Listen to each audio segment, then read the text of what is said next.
Hurricane Irene has struck parts of the U.S. East Coast, knocking down trees and power lines in North Carolina as it moves north on a track to batter major U.S. cities. At least 2 people have been killed in storm-related incidents. With sustained winds of 140 kilometres an hour, Irene is a weakened but still a massive Category 1 storm after making landfall at Cape Lookout near the southern end of a chain of barrier islands. Seawater has surged through beach communities on the barrier islands, ripping out piers and flooding vacation homes. The hurricane is large enough that it can be clearly seen from space. The torrential rains and high winds have shut down major highways, airports and left 300,000 people without power in eastern North Carolina. Hundreds of thousands of people have been ordered to evacuate from low-lying areas from North Carolina to New York. Officials have repeated warnings that Irene was still a dangerous hurricane and was not to be taken lightly. The New York City Transport Authority has begun an unprecedented shutdown of the subway and bus system ahead of the arrival of Irene. Sky News reporter Greg Milam is in New York.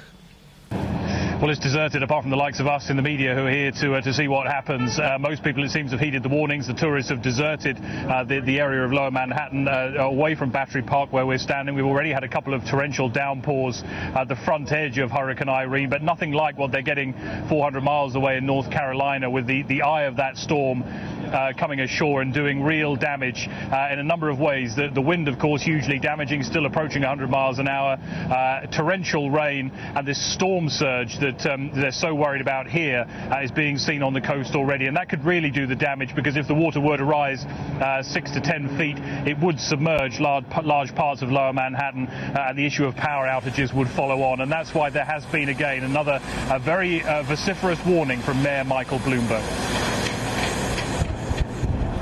You have to leave, and you should start right now. Do not delay. Do not wait for the weather to be bad. It's starting to rain here in Coney Island right now.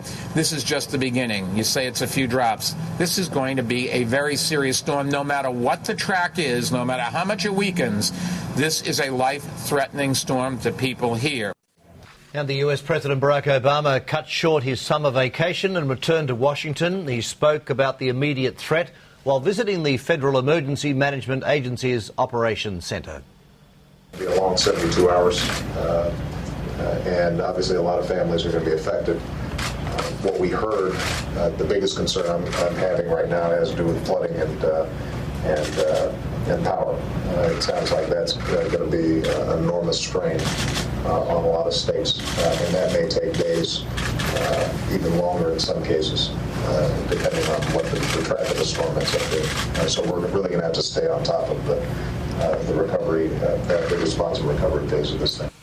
And FEMA has urged residents to take the hurricane seriously, saying flooding will be a major risk.